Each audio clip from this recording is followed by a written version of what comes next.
ഒന്നും കൂടി ചോദിച്ചാൽ എൻ്റെ മൈൻഡ് എവിടെ പോയി? താങ്കൾ ഒരു ചാവേറ എന്ന കണക്കാണല്ലോ ശശി എഴുതിത്തുന്ന ടൈപ്പ് ചെയ്തെന്ന സാധനം വിളിച്ചു പറഞ്ഞത് പ്രതിഷേധാനെതിരെ. അത് മാത്രമല്ല, താങ്കൾ CPM വേണ്ടി ഈ സൈബർ ഹാൻഡിലൂടെ ഒക്കെ വലിയ തോതിലുള്ള ആക്രമണങ്ങളോ അധിക്ഷേപങ്ങളോ അഴിച്ചുകൂടി, ഇതിലൊക്കെ ഇപ്പോൾ ഖേദമുണ്ടോ? അല്ല, അങ്ങനെയൊക്കെ ഈ കാര്യത്തിൽ എനിക്ക് ഖേദമുണ്ട്.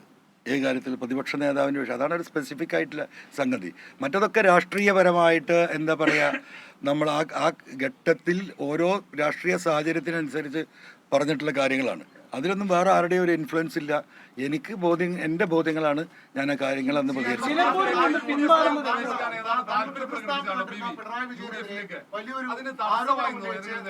എന്തിനാ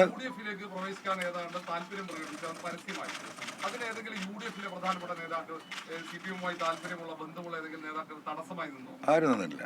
തിരുവനന്തപുരത്ത് നേതാക്കളെ കാണാൻ വന്നിരുന്നല്ലോ, കൂടിക്കാഴ്ച ഉൾപ്പെടെ നടന്നില്ല നിങ്ങളല്ലേ പറയുന്നത്?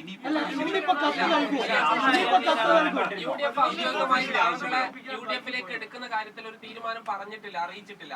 അപ്പോഴേക്കും താങ്കൾ നിലമ്പൂരിൽ പൂർണ്ണ പിന്തുണ യുഡിഎഫിനാണ് എന്ന് പറയുന്നു. പക്ഷെ ആര്യാടൻ ഷൗക്കത്ത് മത്സരിക്കും.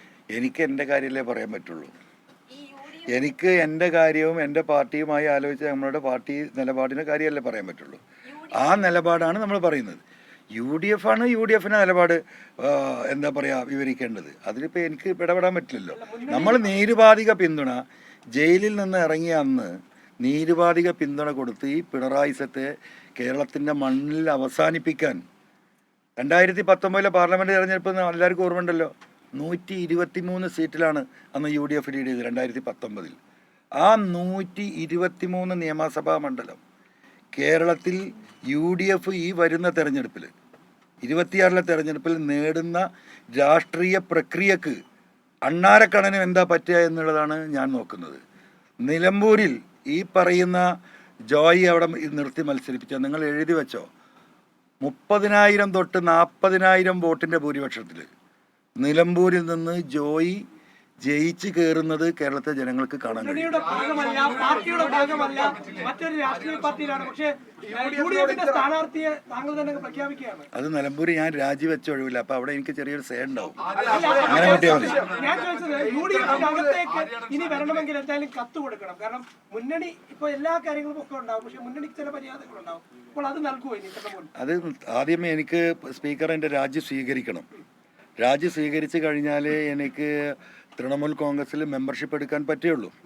ഇപ്പം ഞാനൊരു മെമ്പർഷിപ്പ് എടുത്തിട്ടില്ല, കാരണം ഇങ്ങനെ ഒരു ലീഗൽ ഇഷ്യൂ നിൽക്കുന്നതുകൊണ്ട്. അപ്പോൾ സ്വാഭാവികമായും ബഹുമാനപ്പെട്ട സ്പീക്കർ രാജി സ്വീകരിച്ച് കഴിഞ്ഞാൽ മെമ്പർഷിപ്പ് സ്വീകരിക്കും. മെമ്പർഷിപ്പ് സ്വീകരിച്ച് കഴിഞ്ഞാൽ നമ്മുടെ നിലവിലുള്ള ലീഡർഷിപ്പുമായി കൂടി ആലോചിച്ചിട്ട് എന്ത് വേണമെന്നൊരു ആലോചന നടത്തും. ആ ആലോചനയിൽ കത്ത് കൊടുക്കണമെന്നാണ് തീരുമാനമെങ്കിൽ ആ കത്ത് അങ്ങനെ ഉണ്ടെങ്കിൽ അപ്പോൾ UDFിന് കൊടുക്കും.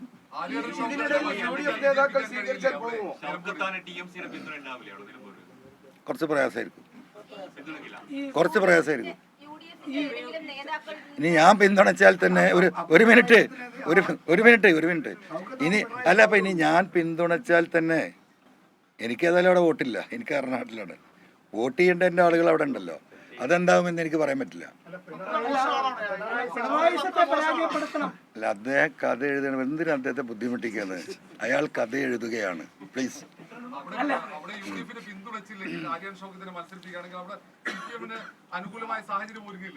അതൊക്കെ നമുക്ക് അപ്പം ആലോചിക്കുന്നത്. അതെ, എനിക്ക് ഇനിയുള്ള ഇപ്പം അറിയാം, ഒരു ഇലക്ഷനിലേക്ക് ഇനി പോകണമെങ്കിൽ നാളെ രാവിലെ തൊട്ട് ഞാൻ അതിൻ്റെ പണിക്കിറങ്ങണം. എനിക്ക് എൻ്റെ സ്ഥാനം ഉറപ്പിക്കാനാണെങ്കിൽ ഇപ്പം എൻ്റെ സ്ഥാനം കൈവിടേണ്ട കാര്യമില്ലല്ലോ. എൻ്റെ ഉദ്ദേശം ഈ 140 മണ്ഡലങ്ങളിലെ ഈ വനമേഖലയിൽ പ്രത്യേകിച്ചും ഈ 10-60 നിയമസഭാ മണ്ഡലങ്ങളെ കേന്ദ്രീകരിച്ച് 100 കണക്കിന് കർഷക സംഘങ്ങളുണ്ട് അവിടെ. SC ST വിഭാഗം, ST വിഭാഗം, ഒരുപാട് സംഘടനകളുണ്ട്. ഇവരെല്ലാം ക്രോഡീകരിക്കുന്ന ഒരു രാഷ്ട്രീയ ഓട്ടത്തിനാണ് ഞാൻ ഉദ്ദേശിക്കുന്നത്. അല്ലാതെ ഞാൻ നിലമ്പൂർ പോയി നിൽക്കണമെങ്കിൽ 3 മാസം അതിന് ഇനി മെനക്കെടണം. സമയമല്ല ഇവിടെ. ഞാൻ ഈ പറഞ്ഞ 481 ദിവസമേ ഉള്ളത്. ഓരോ ദിവസവും വാല്യബിളാണ്. അപ്പോൾ 2019 123 UDFിനെ ഉയർത്തിക്കൊണ്ട് വരികയും 17 ഇവിടുത്തെ LDFിനെ താഴ്ത്തുകയും ചെയ്യുന്ന ഒരു ഉത്തരവാദിത്വം ഞാൻ വലിയ മഹാനായിട്ടല്ല പറയുന്നത്. അതേ പറഞ്ഞാൽ അണ്ണാരക്കണ്ണന് എന്താ ചെയ്യാൻ പറ്റുക? ഈ 63 മണ്ഡലം നിങ്ങളൊന്ന് പരിശോധിക്കണം. 2011, 2016, 2021 ഈ 3 നിയമസഭയെ നിങ്ങളെടുത്താൽ 63 സീറ്റ് കണ്ടിന്യൂസ് ആയിട്ട് CPM-ൻ്റെ കയ്യിലാണ്. കണ്ടിന്യൂസ് ആയിട്ട് ഒരു മാറ്റമില്ലാതെ. ഈ 61 സീറ്റിൽ 22 സീറ്റ്, 63 സീറ്റിൽ 22 സീറ്റ് 6250 വോട്ടിൻ്റെ താഴെയാണ് CPM ജയിച്ചിട്ടുള്ളത്. അതിൽ 300 വോട്ട് വരെയുണ്ട് നമ്മളെ കുറ്റിയാടി. അപ്പം അവിടെ ഒരു 5000 വോട്ട് ഈ പറയുന്ന 23 മണ്ഡലങ്ങളിൽ പുതുതായിട്ട് UDF-ന് പിടിക്കാൻ കഴിഞ്ഞാൽ ആ 23 CPM-ൻ്റെ കയ്യിൽ നിന്ന് പോയി. അതുപോലെയുള്ള വേറെ ചില മണ്ഡലങ്ങളുണ്ട്, ഒരു 15-20 മണ്ഡലങ്ങൾ. അവിടെയൊക്കെ പ്രത്യേകമായൊരു പൊളിറ്റിക്കൽ സ്ട്രാറ്റജി UDF പ്ലാൻ ചെയ്യാൻ നമുക്ക് കാണിച്ചു കൊടുക്കാൻ പറ്റും. ഇങ്ങനെ പോയാൽ അത് കിട്ടും, ഇങ്ങനെ പോയാൽ ഇത് കിട്ടുമെന്നുള്ളത്. ഇവിടുത്തെ ഒരുപാട് സാമുദായിക സംഘടനകൾ, ചെറുകിട സാമുദായിക സംഘടനകൾ, സാമൂഹിക സംഘടനകൾ, പഞ്ചായത്ത് തലത്തിലുള്ള ചില V4 this panchayat, V4 Edavanna panchayat എന്നൊക്കെ പറയുന്ന സാമൂഹിക സംഘടനകളുണ്ട്. ഇതൊക്കെ വലിയ ശക്തിയാണ്. ഇതൊന്നും ഇവരൊന്നും ആരും കാണാറില്ല. അപ്പോൾ ഇത്തരം സംഘടനകൾ, സോഷ്യൽ ക്ലബ്ബുകൾ, നമ്മ കർഷക സംഘടനകളോടൊപ്പം നിൽക്കുന്ന അല്ലാത്ത യൂത്തിൻ്റെ ക്ലബ്ബുകൾ, ഇവരൊക്കെ നോൺ പൊളിറ്റിക്കലായി മാറിക്കൊണ്ടിരിക്കുകയാണ്. കേരളത്തിൽ നിങ്ങൾ മനസ്സിലാക്കണം, മലയോര മേഖലയിൽ 10% ആളുകൾ വോട്ട് ചെയ്യാൻ തന്നെ പോകുന്നില്ല. എന്താ കാരണം? ആർക്ക് ചെയ്തിട്ട് എന്താ എന്ന വികാരം അവർ പ്രകടിപ്പിക്കുകയാണ്. അവരെ കണ്ട് അവരോട് സംസാരിച്ച് അവർക്കൊരു ധൈര്യം കൊടുത്ത് അവരെ ഒന്ന് ജനറേറ്റ് ചെയ്യേണ്ടതുണ്ട്. ഇങ്ങനെ ഒട്ടനവധി പണികൾ എടുക്കണം എന്നാണ് ഞാൻ ആഗ്രഹിക്കുന്നത്. ആ ഒരു ഘട്ടത്തിൽ പോയിട്ട് തെരഞ്ഞെടുപ്പിൽ നിൽക്കാൻ ഞാനില്ല. എങ്ങനെ നാലാമത്തെ പാർട്ടി മീൻസ് ആരാ നിങ്ങളോട് പറഞ്ഞ്?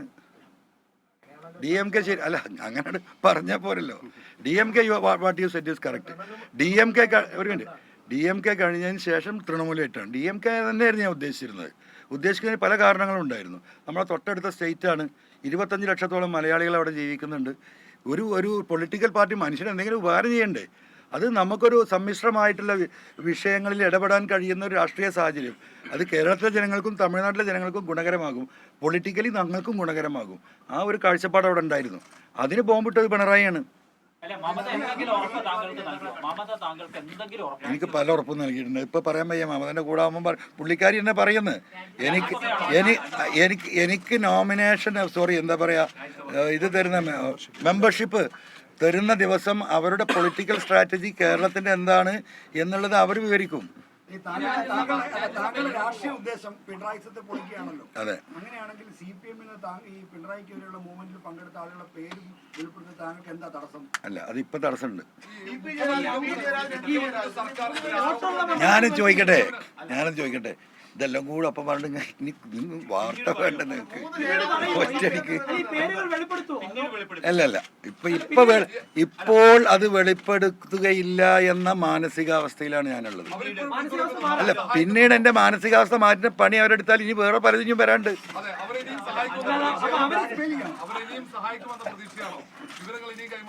അവർക്ക് ഇനി സഹായിക്കാൻ കഴിയുമെന്ന് എനിക്ക് തോന്നുന്നില്ല. അവരൊക്കെ കാര്യം തന്നെ എന്താവുന്നില്ല എനിക്കറിയില്ല. PD സതീശൻ 27-ന് ഒരു യാത്ര തുടങ്ങുകയാണ്.